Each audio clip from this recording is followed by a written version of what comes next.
So I'm not going to clickbait and just drag out the same 4-second clip, repeating it over and over again just to make a 3-minute or 5-minute video. I'm actually going to add some substance to this video. And the substance I'm going to add to this video is how does Luke Rockhold match up with Jon Jones? And so let's discuss that. What does what does Luke Rockhold present to Jon Jones? Or what threats, what interests? So the interest he presents to Jon Jones is that he's a former UFC middleweight champion. It's always great to add former UFC champions to your resume. And Jon Jones already has plenty of UFC champions on his resume. And to add Luke Rockhold on there would just further extend Jon Jones' legacy. And Jon Jones is a fighter who's very much about his legacy. Threats. What threats does he present to Jon Jones? When we look at how they match up, Jon Jones pretty much has every single advantage over Luke Rockhold. He's younger, he's taller, he's stronger, lankier, better fight IQ, more championship experience, more championship success, undefeated, really, outside of that Matt Hamill no contest, which is just like an asterisk on his career or on his record.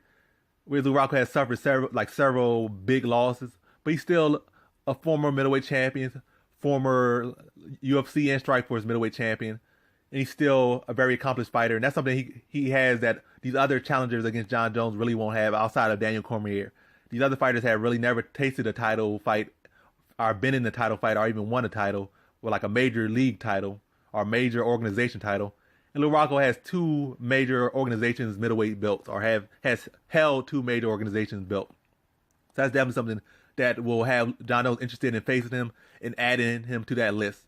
But now let's go to the threats now. What threats does Luke Rockhold have? As I said, that Luke Rockhold really is at a disadvantage everywhere. Jon Jones has every advantage pretty much. But what does Luke Rockhold present? He has those kicks, and Jon Jones has those skinny legs. And Luke Rockhold has some very heavy kicks, so maybe he can attack those legs and present a threat there.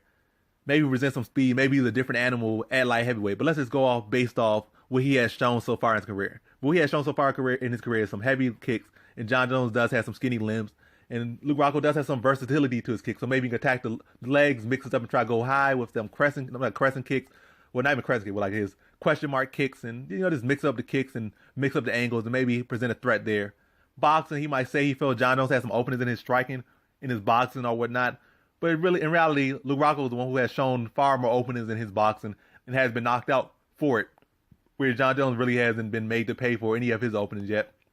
But maybe Luke Rockhold can, but I'm not going to go into that. It seems that Luke Rockhold is the one who really has those openings there. So more so I'm going to say is his kicks, those heavy kicks, the versatility of his kicks, and his grappling. He's a top-notch Brazilian Jiu-Jitsu practitioner, Brazilian Jiu-Jitsu, I would say Brazilian Jiu-Jitsu black belt. He's a top-notch BJJ black belt. He's very dangerous with his top game, very heavy smothering pressure, very versatile with his submission. But yeah, basically he's dangerous with his jiu-jitsu from the top. We haven't seen too much of his back. And as far as him getting Jon Jones down there, Luke Rockhold doesn't have the best takedown offense, and Jon Jones has good takedown defense. So how will he get him there? Maybe he can attack the legs, chop down Jon Jones' legs and get him there. Or maybe he's good off his back as well and can challenge Jon Jones there. But basically still his kicks and his jiu-jitsu. But how I think Jon Jones would approach this fight, I think Jon Jones is going to make it a clinching matchup and just make it a close, smothering fight and make it a clinching match. Because from the outside, Luke Rockhold can attack with leg kicks and maybe use kicks more. But on the inside, Luke Rockhold really can't use his kicks. And Luke Rockhold really doesn't have the best knees either. So make it close. Take away Luke Rockhold's weapons.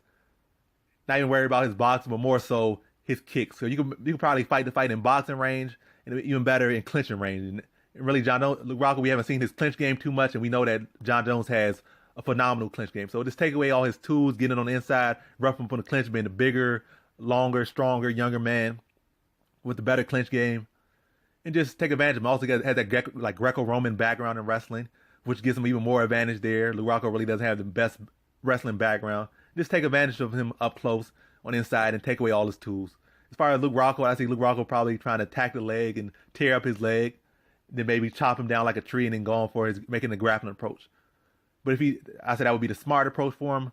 But how I think the fight really would go, I think Jon Jones would just take advantage of him everywhere. Jon Jones is who he is. He is who he is for a reason. He's a much smarter fighter than Rockhold, much better fight IQ. He's much better at exploiting people's weaknesses. Whereas Luke Rockhold, we really haven't seen him exploit anybody's weaknesses. He just goes out there and he just is the better fighter. It's not like he really exploits anybody's weaknesses. He just goes out there and just is himself, and he exploits, he just goes out there and be the best him that he can be without really exploiting people. Where John Jones will study your tape to and find these weaknesses in you and just break you down.